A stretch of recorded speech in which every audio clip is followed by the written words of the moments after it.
Hi everybody, this is Dave here with another COVID-19 vlog. The last two that I've done have been about Arduino and a little project I've got going there. But I ended the last video saying that I was waiting on some parts from eBay, which have now arrived.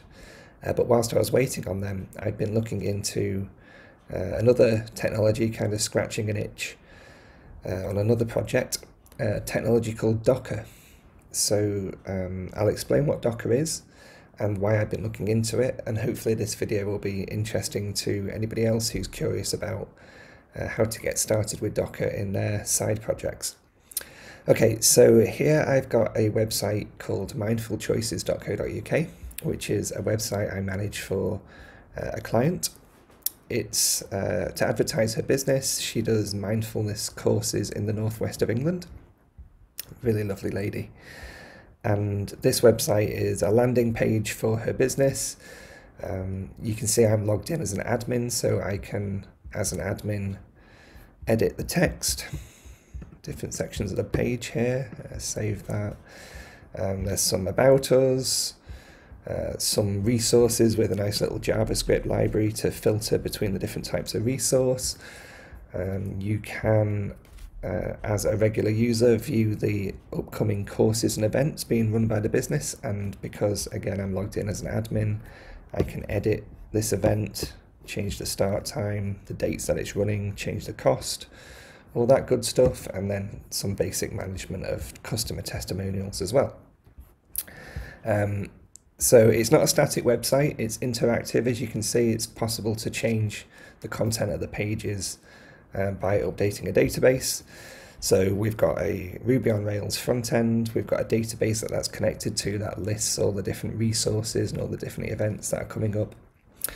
And yeah, so this has been deployed for years, and I've been keeping it updated manually, upgrading Rails and upgrading the libraries, which in the Rails world, in the Ruby world, are known as gems. So those are the libraries that the website depends upon. I'm trying to keep all these things updated. And yeah, it's quite manual. So the website has always been running here on DigitalOcean. You see we've got a few different domain names. They all point to the same Ruby on Rails app. And we've got this one, it's a virtual machine or a virtual private server. In DigitalOcean terms, that's known as a droplet. And if I click into that, you can see it's got 1 gig of memory, it's got 20 gigabyte of disk space, so that's enough. And it's running Ubuntu under the hood, so a operating system of Linux. So this works fine, to be honest with you. It takes a little bit of manual maintenance, but it's really stable. I love DigitalOcean. I think their tooling is fantastic. Their transparent pricing, like I know this is going to cost $5 a month. It doesn't matter whether it's being absolutely hammered or whether it doesn't see any traffic at all. It's $5 a month, which is a lot simpler than many of the alternatives out there where you kind of pay for your usage and it's quite difficult upfront to know what your usage will be. So yeah, most of the time 1 gig of RAM and 20 gig of disk space is enough. But there are some times where it becomes a bit of a bottleneck and it can be a bit of a nuisance for me. So I sent out a tweet a wee while ago when I was having problems, basically asking the people who have me in their social media, if they were to pick a way to deploy a Ruby on Rails app, who would they go with? Is it worth Dockerising and using something like Kubernetes? Is Heroku still the favorite, or is there a new kid on the block? And most people came back to me and said they would still use a service called Heroku. Several people said Kubernetes, which I'll talk about more in a minute, is overkill, and that was kind of my inclination as well. But I do still want to try out Dockerising, or putting the Rails app inside of Docker. And one of the reasons for that is, at the minute I have what I would describe as a spiky workload on DigitalOcean. So most of the time when the website's running, it's using like not very much system resource at all, maybe about half of the RAM and about 20% of the CPU. So there's a lot of headspace there, a lot of headroom. Until I try to do something like upgrade and install the libraries that the website uses. And then you'll see I captured here this sort of problem where it's like I'm compiling a file here and I cannot allocate memory. So in other words, the compilation of this libsass library is taking up all the memory on the server, and it just fails. So all of a sudden I'm in a situation where I can't update the website because the server the website is running on hasn't got enough memory to be able to compile and install my dependencies. And that's a bit annoying. So one of the immediate appeals about Docker is, I should explain how Docker works. Docker is playing on the idea of like containers in a dock, and container there is the key word. So you can build up your entire server by compiling different containers together. So you can have a container for your Rails app, a container for your database, a container for the front end, like the web server that the outside world connects to. And each of these is its own self-contained and, most importantly, pre-packaged thing. It comes with, a container comes with all of the libraries and the dependencies that are needed for your application to run. So you just pick it up and put it there on the server, and you don't have to worry about it. And that's quite appealing, especially because you can do the building of the container on a big, powerful computer, or more powerful than this DigitalOcean machine that I'm renting for $5 a month. You can do all the heavy lifting, and it will spit out an image, a container image, and then you can just drop that onto your server, and all of a sudden your Ruby on Rails app is there running on a resource-constrained machine, which I really like. Okay, so the first step in getting your Ruby on Rails app running within Docker, or at least my first step, was to define a Docker file, which is basically just a script or a list of commands that need to be executed to start from a very minimal container image with very little setup, to a image that has all of your Ruby on Rails files within it, your whole app within, any dependencies installed that may need to be there for your app to run, and also finally a Rails server actually running, a server process running within that Docker container that can serve and respond to requests that come in from the outside world. So for me, I started here on line 1 with a base image of Ruby version 2.6.5. So that's just because right now that's the version of Ruby that the Mindful Choices Ruby on Rails app runs upon. So rather than me having to build an image that has Ruby installed, and however long that would take to install the language, let's just grab a pre-made one from Docker Hub, which is the default registry for Docker images. The next thing we do here is really simply just define a new environment variable called app_home. It's going to be the home of our Ruby application, and set that to /app. We'll run a command to make dir or make directory to make sure that that /app directory exists, and we will then use the work dir command to set the /app directory as our working directory. So that means anything we do from now on will be happening within the confines of that directory. So I have some what are known as feature specs for my Ruby on Rails app, which are basically really cool tests that automatically open your website in a web browser and click certain things, click around, and make sure that the website behaves as expected. So they're a really kind of comprehensive way of testing your Ruby on Rails website. But to be able to do that type of test, you need a web browser installed. And my web browser of choice is Google Chrome, which in the open source world is known as Chromium. So we need to install Chromium into our base image. And the way we do that is in these two commands. We add Google to our repository of software providers.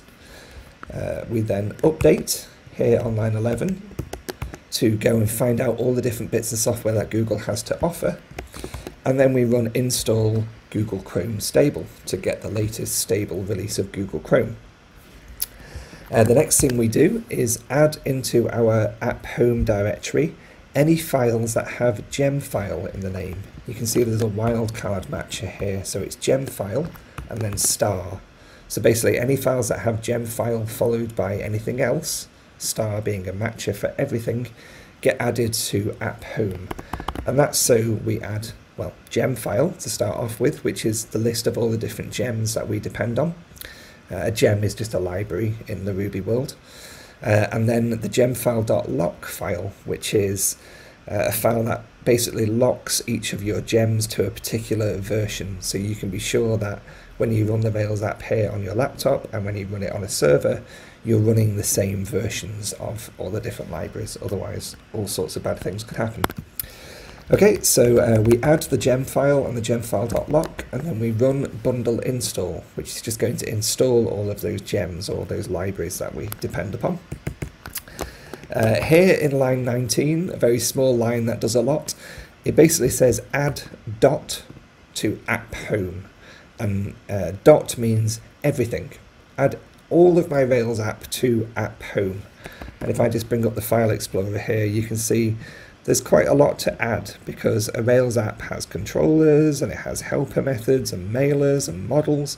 There's lots of different folders and files that need to get added, and that's where here on line 19 that happens. Okay, and then the next thing we do is compile our assets. So again, this is a Ruby on Rails thing that you do, which basically allows you to take your assets, so your images, your JavaScript, your style sheets, and minify them, if you like, so to take out any white space, so they're smaller files and therefore quicker to serve over the internet. Some things get actually interpreted, so things like Sass files get compiled down to CSS files, CoffeeScript gets compiled down to JavaScript. So all that happens in line 22. That can take a minute or two. And then finally, we need to make sure that we have a functional web server that's available to serve our Rails app. So by default, a Ruby server runs on port 3000, so we expose that to other Docker containers. I added this command here on line 26 to remove, or rm, the server.pid file that may be residing within /app/temp/pids, and that's because every now and again I found that a container crashed for some reason, and it left a PID file knocking around. So if you try to restart that container, the PID file would still be there, and as a result the server, the Rails server on line 27, wouldn't start properly because it thought that PID, by the way, stands for process ID, and so it saw that a PID file was there and said, oh, there's already a Rails process up and running, I'm going to do nothing. Whereas in fact that file just shouldn't have been left knocking around. So we tidy it up, and then finally line 27, we run bundle exec Rails server to start the Rails server, and we bind to interface 0.0.0.0, which means other containers can communicate through port 3000 on that interface. Okay, so we now have our Rails app up and running within a Docker container, which is really cool. So what happens next? Well, let's talk about another tool, and this tool is Docker Compose. Now the clue's in the name. It allows you to compose different Docker containers together. So far we've got one Docker container call that has our Ruby on Rails app, but that's not enough. We need a database that Ruby on Rails app can talk to. So we could go and install manually a database somewhere, maybe on the same DigitalOcean droplet as we've got our Ruby on Rails app running, but then we've got to install all the dependencies that database needs on the system. We've got to configure it. We've got to make sure that it comes up and down when the system restarts. There's just a lot of admin there that I would rather not have to worry about, because I just need a default out-of-the-box database. And so let's go and grab one from the Docker universe, and let's connect that database to our Ruby on Rails app so the two can work in harmony, or composition. So Docker Compose requires a YAML file, which basically just defines the different services that you want to run together and the images that those services depend upon. So as you can see, if we look at my Docker Compose, we've got 3 different services. The first one is called app, and it's using the Mindful Choices image, which is hosted in GitLab. So there's a step after you know how we saw the Docker file a second ago, this Docker file, that builds an image, and then there's a step to manually push that image to a registry, and my registry is in GitLab. So I'm telling Docker Compose where it can find the image for our Rails app. We're telling it that it has a dependency on a database. So we'll come to that more in a minute, but we're saying, hey, when you're starting the Ruby on Rails app, you also need to start a database. We're setting an environment variable here called production. So within the container, the Ruby on Rails app knows that it's in a production environment, and that prevents things like your secrets getting leaked in your error messages and things like that. We need to, in my case, mount a volume. So a volume is a directory on the host machine that gets mounted into the Docker container. So it's a bit of persistent memory, and the reason we need that, a bit of persistent storage, and the reason we need that is because by default Docker containers shouldn't contain and don't contain persistent state. So you have to think of them as a disposable thing that can be spun up and it's there for a while and then it dies, and when it dies, any of the storage within it gets lost. So we're mounting a volume so that we can keep some state between Docker containers. So when we start the Rails app and stop it and start it again, there's some information that isn't lost. And that's because, the clue's in the name here from the name of the volume, we allow the admins of Mindful Choices to upload some resources, so some MP3s, some PDF files, and they need to stick around. So they get mounted into a directory on a Docker volume on the DigitalOcean box called uploaded resources, and that gets mounted within the container under app public system. And then finally we say you should always restart this Ruby on Rails app unless it's explicitly stopped. So in other words, if it dies for some reason, go ahead and restart it. If the whole server gets rebooted when the server comes up, go ahead and start this service again for me. So it's only me explicitly saying stop this service that could allow this Ruby on Rails app to not be running. Okay, and then the next service we define is actually a lot simpler. We call it DB for database. We tell it your image is just the latest image of Postgres, and Postgres is a database server. So I'm not pinning to a particular version here. Maybe that's a bit of an anti-pattern. I possibly should pin to a particular version of Postgres, but I'm not doing anything clever with Postgres at all. And I want to be sure that I'm always running the latest, really, because that's the one that's going to have all of the security updates that I might need. So for now, I'm going to say just grab the latest version of Postgres from the internet, please.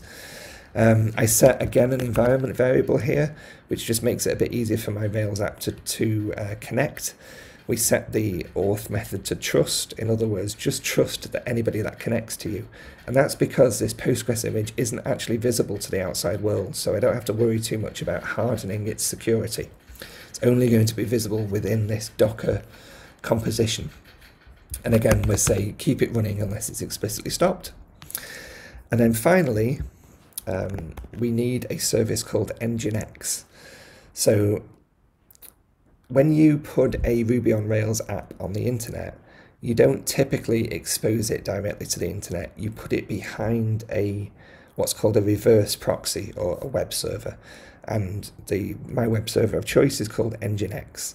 And what that allows you to do is have different domain names. For example, so you saw that if I go back a page here, I've got Mindfulness Wirral, Mindfulness Northwest, Mindfulness Chester, and Mindful Choices, all .co.uk domains.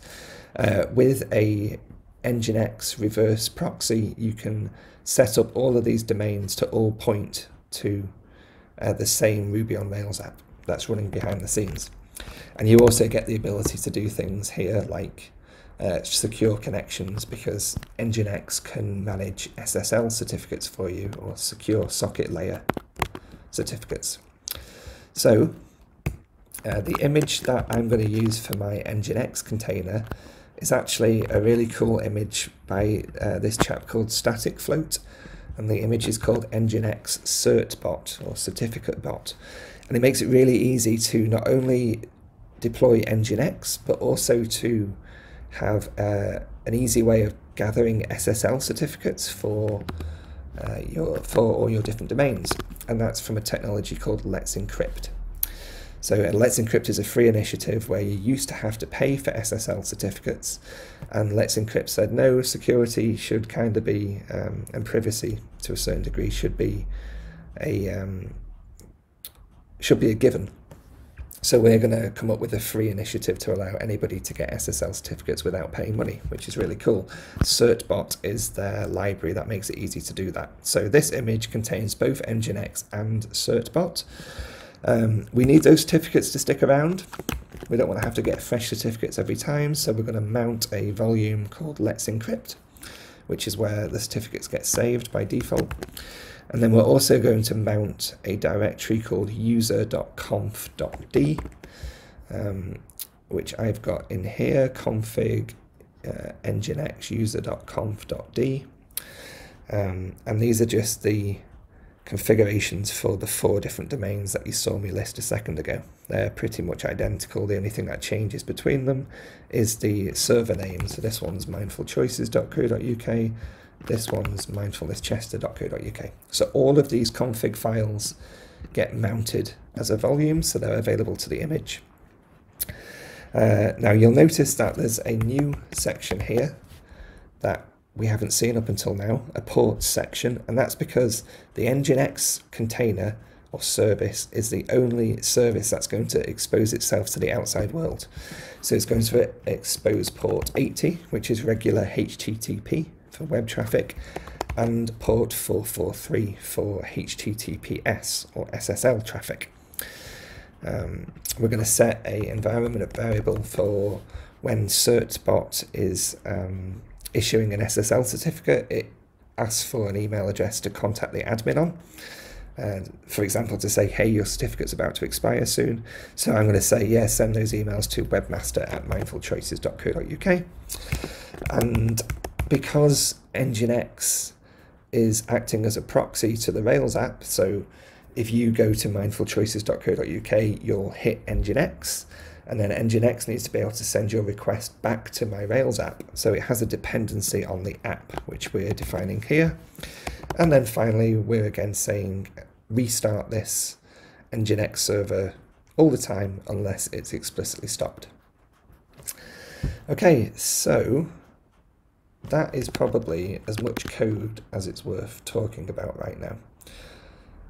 Let's show you this in action. So if I go to staging.mindfulchoices.co.uk, you will see right now that Google is just spinning and spinning and spinning. Google Chrome, it's not managing to make that connection, and if we sat here long enough, it would eventually just time out. So that means that right now our Docker images, our Docker containers aren't up and running. So how do we actually bring up our Ruby on Rails app and our database and our NGINX images? How do we bring all those containers up online so the outside world can actually get to the Mindful Choices website? Well, because we've outlined our whole composition in our Docker Compose file, we can use the Docker Compose command line tool to bring everything up. So what that looks like is this command here. So Docker Compose -f is just the way to pass it your config file. So mine's called dockercompose.production or .prod.yaml, and I want to bring everything up. So we'll hit enter. We'll see it's creating a network for all those things to talk to each other across, and we can see it's creating, if I just scroll back again for a second, 3 different containers: Mindful Database, Mindful App, and Mindful NGINX. And here you go. So by default, if you just start Docker Compose the way I've done, you are attached to your composition and you can see the output of all the different containers. So here you can see the database coming up. Here you can see NGINX coming up, and notice how it's grabbing certificates for like staging.mindfulchoices.co.uk. And here you go, mindfulnesschester.co.uk. So as it comes up, it makes sure that it's got all of the SSL certificates that it needs.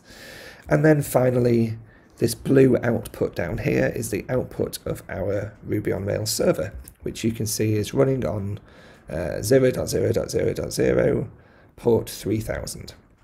So in theory, I can now go to, this is what we got a minute ago when we went to staging.mindfulchoices.